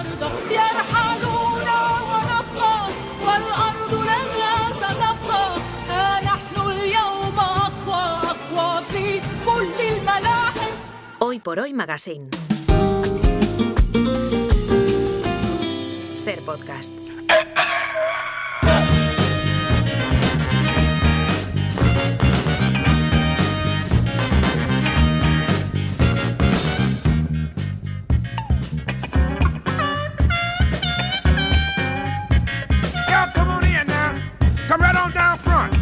Las 11 y 28 minutos de la mañana, las 10 y 28 en Canarias, llegan los mitos 2.0 con Pepe Rubio y Sergio Castro. Hola a los dos. ¿Qué tal? A ver, estamos ante una sección que se ha ido consolidando poco a poco. Bueno, ya sabes que poco a poco se anda lejos. O lo que es lo mismo, el que no corre vuela. Vale, vais a estar así toda la sección porque yo llevo desde las 6 de la mañana delante del micro. O sea que... Bueno, tranquilo, que ya sabes que al que madruga Dios le ayuda. Pero lo tienes que currar porque del dicho al hecho siempre hay mucho trecho. Vale, pues contesto. Cría cuervos y te sacarán los ojos, que es lo que me estáis haciendo vosotros conmigo. ¿Vamos o no vamos al mito de hoy? Sí, porque más vale pájaro en mano que ciento volando, ¿no? Y a buen entendedor, pues pocas palabras bastan. Hoy vamos, como habrán podido comprobar, de refranes. Todos los usamos o los hemos usado alguna vez en la vida. Peor, nos los creemos. Este es el planteamiento. Los refranes siempre tienen razón. ¿Mito o realidad? Ya pueden llamar al 900-100-800, dejar su opinión en los perfiles de Hoy por Hoy, en las redes sociales o, por ejemplo, notas de voz en el WhatsApp del programa 638-313466. Los refranes siempre tienen razón. Este es el mito a desmontar o no que plantean Sergio y Pepe esta mañana. Los refranes siempre tienen razón, más vale tarde que nunca. Se creen los refranes a pies juntillas, los suelen utilizar porque siempre dicen la verdad. ¿Cuál es ese refrán al que siempre acuden, que siempre utilizan? 900-100-800 o a través de las redes sociales del Hoy por Hoy. Bueno, pues de la primera persona que me he acordado para pedirle una reflexión sobre este mito de hoy es uno de nuestros hombres del tiempo, Luismi Pérez. Ah, sí, es verdad. Sí, es un acreditado experto del uso de los refranes y es que en el ámbito meteorológico abundan y mucho. Bien, la meteorología se fundamenta básicamente en tecnología, pero también en observación. Y una de esa parte más observacional es la paremiología. Por tanto, los refranes y las frases dichas y los comentarios populares de la cultura muy ancestral. Incluso, por ejemplo, hay algunos que, sinceramente, algunos refranes para mí son más para que rimen que para otra cosa. Marzo ventoso y abril lluvioso hacen de mayo florido y hermoso. Dices, bueno, hay muchos meses de mayo en los que precisamente flores hay pocas porque hace mucho calor. O, por ejemplo, el mítico de hasta el 40 de mayo no te quites el sayo y si junio es ruin hasta el fin. ¿Qué demonios es eso del sayo? Dirá mucha gente, es algo que ya no se usa. Pero, por ejemplo, hay otros refranes que sí que hacen referencia y mucho a la geografía y, sobre todo, a su base científica. Por ejemplo, boira en el Turbón, lluvia en todo Aragón. Y es que cuando se monta la nube ahí encima, allí en el Prepirineo, suele haber viento del sur. O, por ejemplo, abril sin granizo, Dios no lo hizo. Es una realidad como un templo. U otro que me hace mucha gracia, que está en catalán, en valenciano: quan el Benicadell té capell, pica espart y fes curdell. Esa montaña del centro de la Comunidad Valenciana que cuando se nubla pues suele ser sinónimo de lluvia. Por tanto, algunos refranes sí que tienen su base mucho más científica. Es verdad que los refranes que tienen que ver con el tiempo son los más usados, y tengan base científica o no, nos lo creemos o los justificamos porque siempre los decimos cuando se cumplen, aunque yo creo que el cambio climático está acabando con algunos refranes, lo decía ahora mismo Luismi con eso del mayo y hace ya un calor que te mueres, pero bueno. Puede ser, pero de todas maneras ahí está el truco, soltar el refrán cuando toca. También le hemos preguntado sobre refranes a nuestro colaborador más leído, el hombre de los libros, Antonio Martínez Asensio. Yo tengo 3 refranes que llevo a rajatabla. El primero es: el que busca, encuentra, que tiene muchos matices, pero yo lo empleo como el afán de encontrar cosas y ponerse a hacerlo. El segundo es: a palabras necias, oídos sordos, que en este país es muy útil y lo puedes aplicar también a los libros. Y luego, por lo mal que lo he pasado a veces, no hay mal que 100 años dure, que me encanta y que tiene mucha esperanza. Claro, pues a mí me gustan los 3, cada uno tiene su momento, pero son muy de verdad. Para mí cumplen el mito, o sea, los 3 yo los asumo, los compro. El que no cumple el mito es el último que nos ha dejado a modo Festival del Humor, Antonio Martínez Asensio. Yo tenía un amigo que salía con una campeona de halterofilia, levantaba pesas, y la dejó y se terminó casando con una mujer de Zaragoza, porque más vale maña que fuerza. ¡Dios! Pero esto no era un refrán, esto es un chiste malo de Antonio Martínez Asensio, por favor, no era necesario. Sí, me toca. Para compensar... Es que estabas dándole vueltas al chiste malo de Antonio Martínez Asensio. Muy propio de él, de todas maneras. También. Para compensar la bajona del chiste malo, así ven los refranes parte de nuestro equipo. Vamos a empezar con Ana, vamos a seguir con Eva, después con Iñaki y terminaremos con Pascual. Por sonoridad, creo que mi refrán favorito es barriga llena, corazón contento.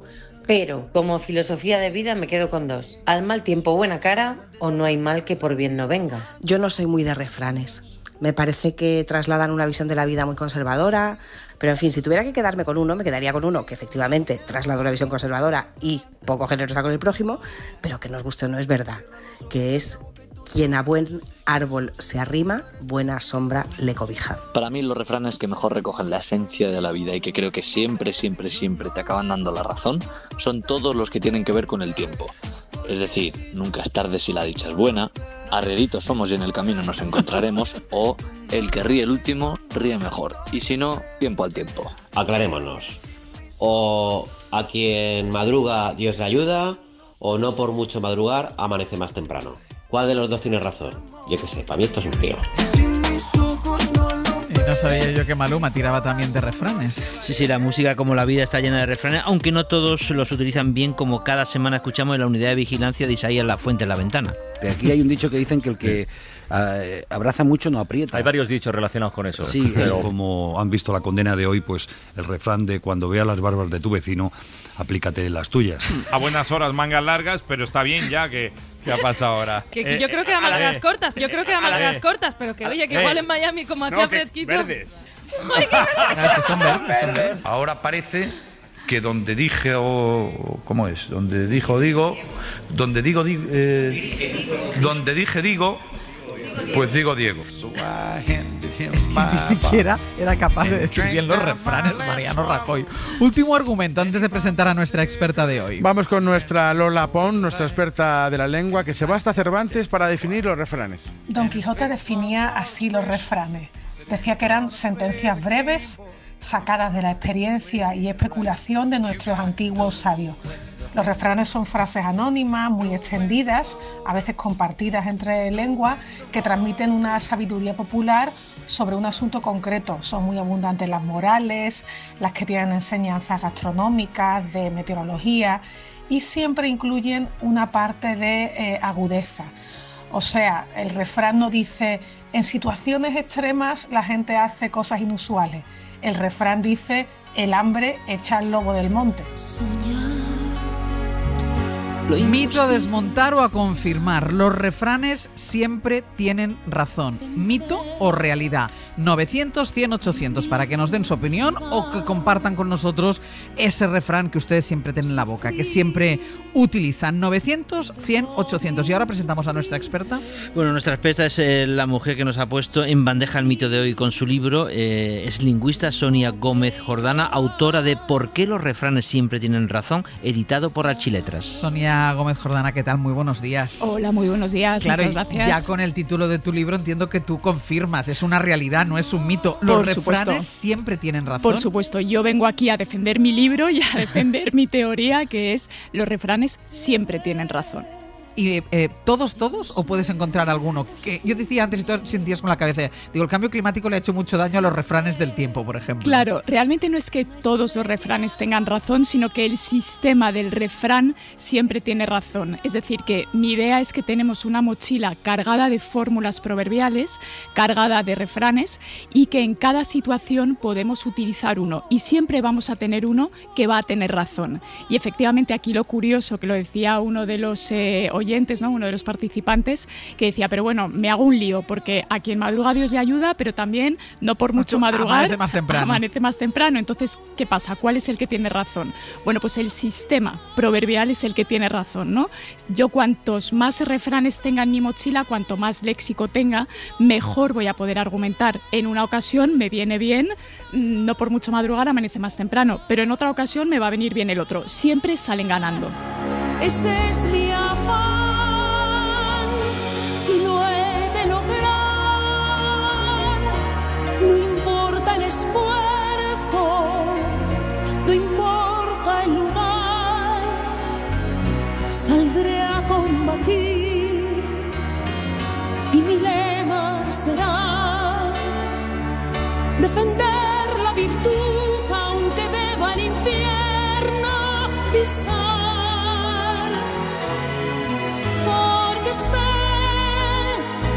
que si logro ser fiel a tan noble ideal, dormirá mi alma en paz al llegar el instante final.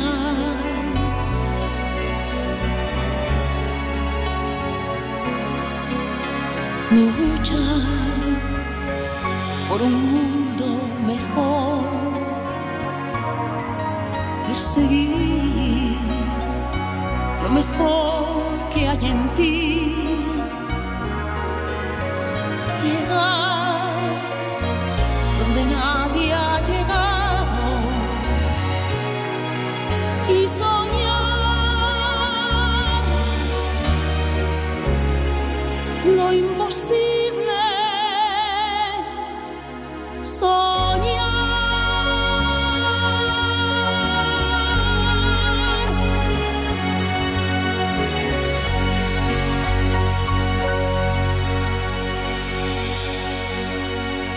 Hoy por Hoy Magazine.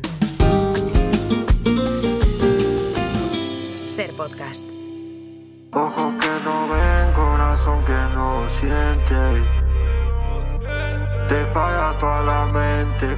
Ojos que no ven, pecho que rápido estalla. Combatiendo mil batallas. Los ojos no dejan ver. Los ojos no dejan ver. Aquí seguimos con los mitos 2.0. Hoy los refranes siempre tienen razón.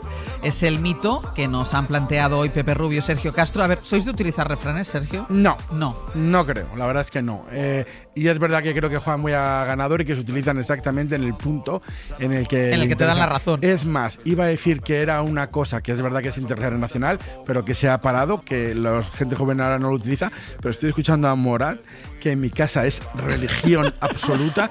Yo a este señor le tengo en mi cabeza todos los fines de semana y me sorprende que está haciendo un refrán. Así que me desdigo ahora y quizás los refranes tengan larga vida. Le preguntaré a la experta. ¿Y tú, Pepe? Yo no soy de utilizarlos mucho, pero también creo que cuando los utilizo tampoco me los creo mucho, porque, por ejemplo, el que arriesga, el que no arriesga no gana. Eso lo dice siempre alguien que ya ha ganado. Es decir, que le ha ido muy bien porque el que se ha dado 3.000 hostias en la vida nunca dice este refrán y después, no sé, el que ríe el último ríe mejor. Yo llevo esperando a reírme un montón de tiempo de muchas cosas. Y no pasa. Bueno, todavía estás a tiempo. Todavía estás a tiempo de ser el último en reírse. Sí. Yo de todas formas, y por eso que decía de lo de las generaciones, sí es verdad que yo también los utilizo poco y yo hago una cosa que es que cada vez que los utilizo los pongo en boca de mi madre. Siempre digo, mi madre diría, que al final lo estoy diciendo yo, pero siempre lo pongo como en boca de mi madre, porque al final sí que pasan de generación en generación, aunque tú no los utilices o no los quieras utilizar. Claro, sí. Hay un poco un prejuicio con esto de que solamente los ancianos un poco, ¿no?, los utilizan. Eso es curioso cuando vemos series de televisión, por ejemplo, Cuéntame cómo pasó, pues claro, el guionista pone el refrán en boca de la abuela, sí. ¿no? Pues en uno de los episodios, pues es la abuela que dice, cuando el río suena, agua lleva, o cuando las barbas de tu vecino veas pelar, pero realmente cuando uno está obsesionado por los refranes, que es lo que me pasa a mí, nos damos cuenta de que todo el mundo los emplea, incluso los más jóvenes, ¿no? ¿Los más jóvenes también? Claro, por ejemplo, esta canción de rap, sí, esto es rap, que creo que sí. Morad, sí. Morad y el Grande Totó utilizan refranes en sus canciones, pero no solamente ellos. Hay un rapero francés que se llama Booba, que es un francés de origen senegalés, que es un éxito tremendo en Francia, emplea refranes también en sus canciones, y luego los raperos también emplean versos que tienen la forma del refrán. Hay un rapero español que se llama Nash, que utiliza un refrán, bueno, una fórmula que se parece mucho al refrán, que es quien moldea, es una forma en quien, ahora mismo no lo recuerdo exactamente, lo tengo por aquí, pero bueno, es algo como quien XX, que es una fórmula absolutamente proverbial y que se puede convertir en proverbio. Y Maluma. Y Maluma, sí. Porque y Alejandro Sanz. Los refranes, ¿qué diríamos que son? ¿Son lecciones de vida? ¿Son argumentos sintetizados? ¿Qué es un refrán? Claro, los refranes son argumentos de autoridad y por eso los empleamos tanto y en mi opinión los seguimos empleando, porque es la voz del otro, es la voz del pasado, es la voz de nuestra comunidad lingüística. ¿Y existe en todos los idiomas, sí? Porque yo antes ya me hemos contado con Sastre, uno que utilizamos nosotros mucho en catalán. ¿Existe en todos los idiomas y en todas las culturas? Existe en todos los idiomas y en todas las culturas, y lo que es muy interesante es que el refrán viaja. Es decir, que tenemos unos refranes que son muy hispánicos, que un ejemplo sería el de cuando las barbas de tu vecino veas pelar, echa las tuyas a remojar. Este no lo encontramos más que en portugués, país muy vecino, ¿no? Tal cual como lo decimos nosotros. Tal cual como lo decimos nosotros. Otras lenguas van a utilizar otras metáforas, pero este es muy hispánico. Es verdad que tiene quizás un origen en el judeo-español y en ese sentido lo podemos encontrar en judeo-español en otros países como Bulgaria, Turquía, Serbia, entonces ahí sorprende un poco. Pero luego, pues todos los refranes que nos vienen de la Biblia, por ejemplo, o de autores clásicos, los vamos a encontrar en francés, en italiano, en inglés, pues cosas como de tal palo tal astilla, pues lo tenemos sin esa metáfora, pero tenemos la idea en las demás lenguas, pues like father, like son en inglés, tel père, tel fils en francés, tale padre, tale figlio en italiano, o sea que encontramos lo mismo en distintos idiomas. Y lo que me resulta muy curioso es ver que en civilizaciones o culturas tan distintas y alejadas como puede ser la China, tenemos refranes que son comunes. El paso a paso que hablábamos antes, ¿no? Paso a paso se anda mejor el camino, que tenemos en francés, pas à pas on va loin, lo tenemos en italiano, scalino a scalino si sale la escala. Pues supuestamente viene de un proverbio chino de un filósofo del 500 antes de Cristo que ya decía que paso a paso se anda mejor el camino. Entonces, como los Erasmus, como los comerciantes van viajando. Claro, y el equivalente sería un proverbio chino. Entonces, cuando la gente dice, hay un proverbio chino que dice, al final lo que hay es un refrán. Efectivamente. ¿Y se acuñan nuevos refranes o se para en un momento determinado? Se acuñan nuevos refranes, lo que pasa es que necesitan un tiempo para instalarse en lengua.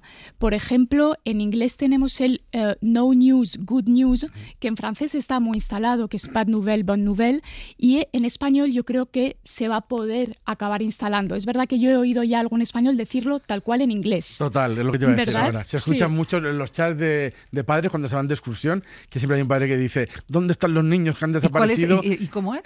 Good news, No good news, news. no news. O sea, exacto. sería más bien no no news, no good news, news. no Eso news, es. good news. Sí, pero este sí Venga. que se utiliza. Claro. El partido a partido del Cholo Simeone se podría convertir en un refrán. Perfectamente, claro. Porque ha salido perfectamente. mucho del ámbito futbolístico. De hecho, Claro. muchos decimos, ¿cuándo y qué harás? No sé qué. Ey, Como dice el Cholo. partido a partido. Eso podría Totalmente. convertirse en un refrán. Mira, un refrán se convierte en refrán cuando pierde el autor. Es decir, que ahora tú, Ángels, te has acordado del Cholo Simeone, con lo cual todavía no es refrán, es una frase que le pertenece a él. Pero cuando dentro de 10 años alguien diga partido a partido, Efectivamente, ahí ya podremos considerar que es un refrán. ¿tú qué refranes utilizas habitualmente? Pues mira, mujer refranera, mujer puñetera, por ejemplo.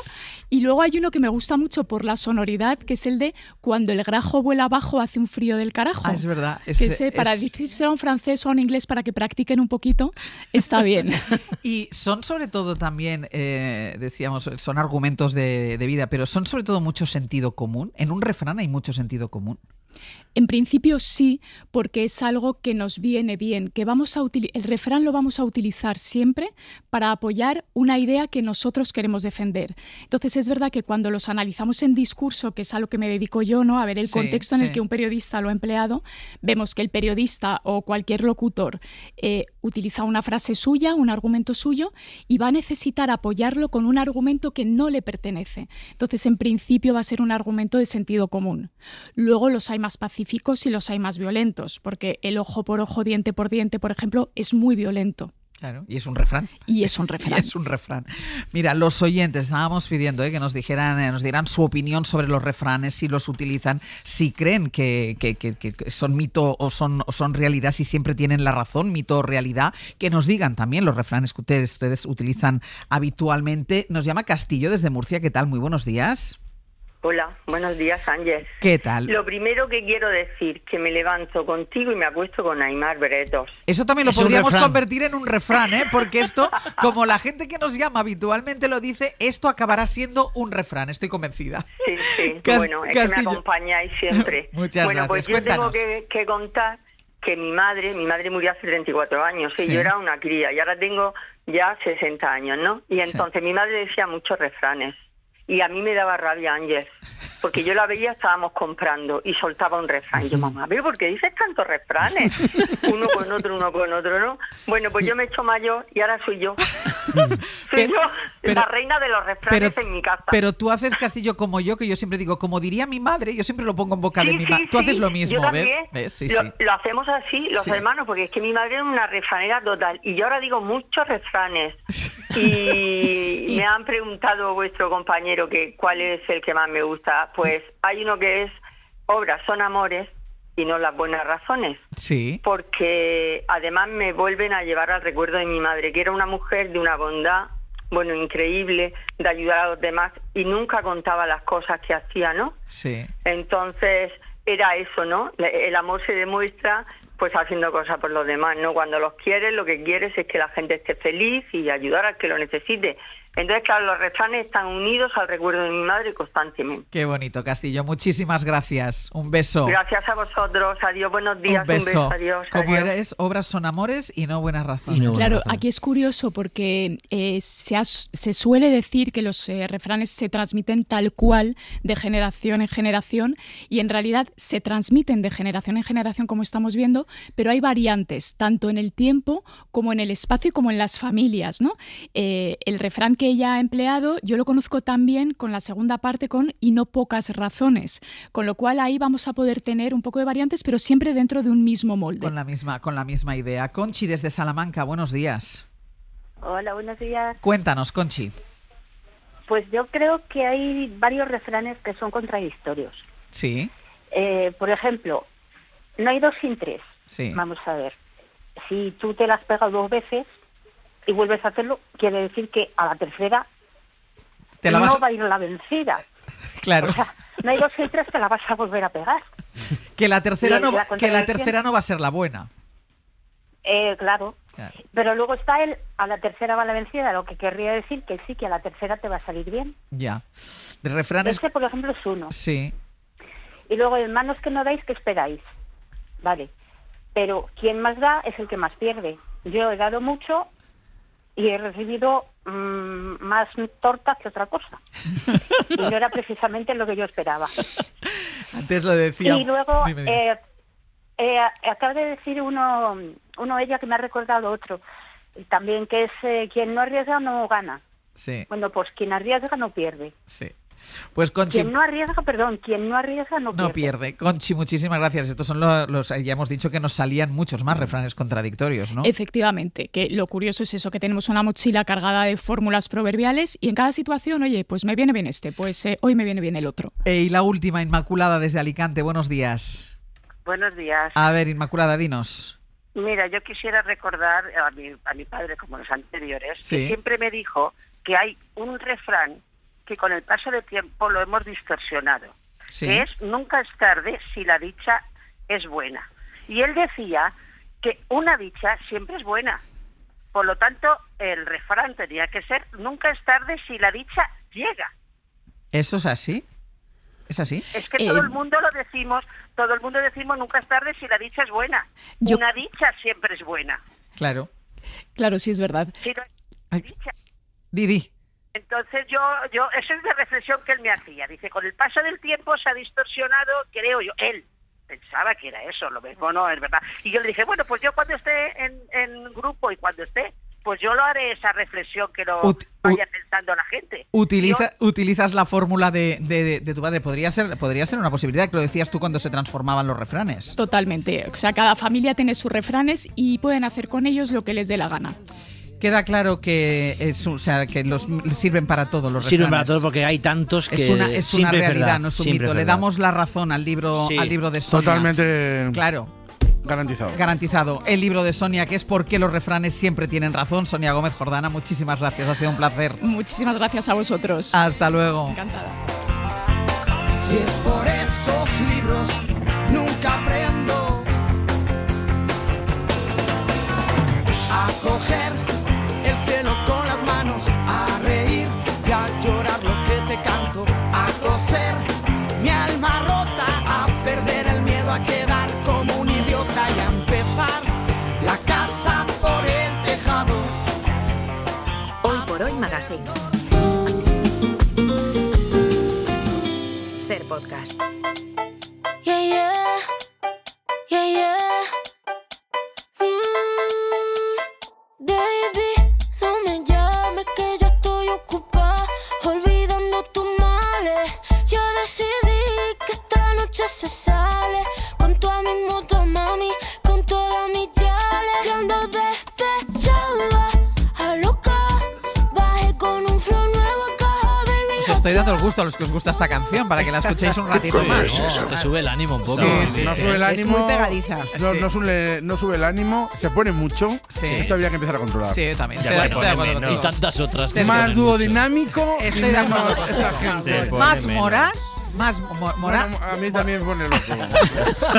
Eso es que tiene la cabeza loca también. Venga, contadnos. Turizo hace tiempo que no lo ponemos. Es que Turicio. venimos hoy un poco despechados y también venimos un poco de uñas. Ah, ¿por qué? No porque... ¿Estáis enfadados? No porque vengamos enfadados, sino porque hemos estado hablando de uñas esta mañana, porque un compañero del equipo ha contado pues que ha empezado a preguntarse pues que cuándo hay que empezar a cortar las uñas a los niños pequeños. O sea, cuándo a un niño Hay que dejar pequeño... de cortarlas.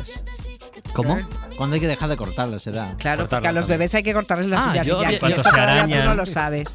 Yo había Pero entendido, no yo lo había entiendo. entendido al Recién revés. nacido, hay que cortarlo, ponerle la manoplita porque se araña. Ah, Cuando vale. tengas tu Yo lo había primero ya entendido al me dejas. revés. Pero sí. no hay que dejar de cortárselas nunca. No, Hombre, sí, llega un momento que se las cortan solos. Yo, Claro, corto- Yo había entendido eso, claro. Salvo que seas guitarrista, hay que cortar.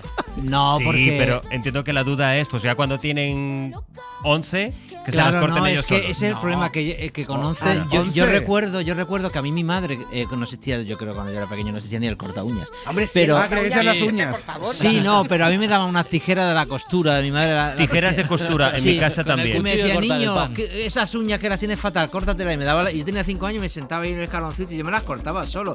Ahora los niños que yo tengo propios tienen 10, 11 años y hay que cortárselas porque tienen. Bueno, hay que pero pegarle a mí los de, peludos, los de la mano derecha mí si me las corta alguien tampoco pasa nada, porque tengo un serio problema para cortármelas. Eso es verdad, sí. Eso es verdad. Yo con el corta uñas me apaño. Es que yo no soporto el corta uñas. Yo soy muy de corta uñas. A favor del corta uñas. Porque a veces no corta del todo. No, pero porque el corta uñas, trabajad corta uñas Faber-Castell, por favor. A mí me da una uña mal cortada, yo no la soporto. No, pero la corta uñas es muy eficaz, pero no para los pies. ¿Cómo que no? No hay corta uñas específico para los pies. No, pero es como una tenacilla. Ay, el corta uñas de pies. Es que me duele el brazo. Creo que eso es la... Pensaba que te estaba dando grima también. No, yo utilizo para el corta uña, utilizo para los pies el más grande, pero lo utilizo. El más grande. Una podadora. Yo tengo el mismo. Siempre hay que cortar recto. Es decir, hay gente que corta los laterales, eso destroza porque... Vaya clima de sección que tocas estamos piel haciendo. y hay infección. Servicio público. Tijeras para los pies, corta uñas para las manos. No. Lo digas tú. Yo tijeras para todo. Es que corta uñas uñas. nunca. Hay corta uñas específico para pies, hay corta uñas específico para manos, pero eso sí es verdad que necesitas un buen corta uñas, porque es que si no te queda ahí la uña medio cortada. Y hay otro elemento que no soporto, la lima. ¿Te da grima la lima? No pero la lima iguala mucho. Pero no soporto que me la pasen. O sea, es una cosa que llevo muy mal, muy mal. Pues prueba el limón. La lima. Tarjeta amarilla para Pascualina. Bueno, para la tía era roja antes que la suya, la amarilla. ¿Qué he dicho yo mal?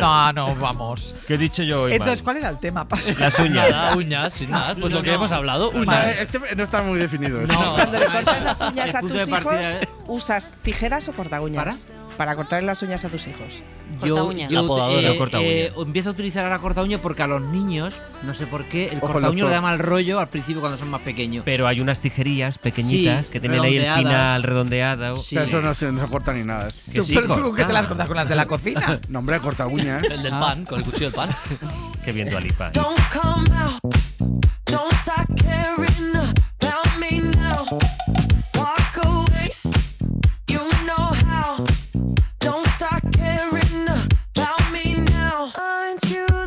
Hoy por hoy Magazine.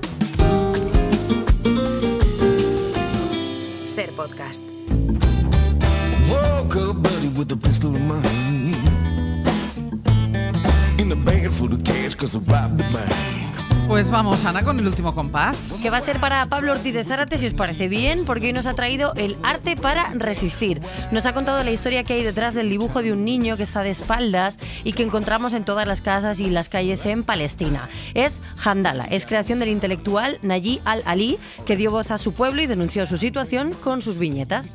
Es un héroe para la gente de a pie, para la población corriente, los pobres, que son como Handala. Para ello significa estar unidos en torno a algo, que su sufrimiento, su vida lamentable, tenga un sentido, porque ese niño se siente igual que ellos. Handala casi nunca hace nada, siempre está con los brazos cruzados por detrás. Sí. En esta viñeta le pone una maceta a este preso. ¿A un preso? ¿Al lado de las rejas? Asomado a la ventana con las rejas. Esa maceta tiene una flor, y la flor crece con tanta fuerza que destruye las rejas y permite al palestino salir. Es un resumen de que Handala y lo que él quería hacer era dar esperanza al pueblo palestino, que no tiene ninguna, pero que por lo menos con este tipo de dibujos pueden tener algo, reconfortarte en lo que apoyáis. Pues nos vamos a ir porque aquí hay unos cuantos que se tienen que cortar las uñas. Mañana hablamos de padrastros. Este es otro temazo. ¿Cuál? No, por favor. Volveremos mañana a partir de las 6. Les esperamos. Pongan el despertador.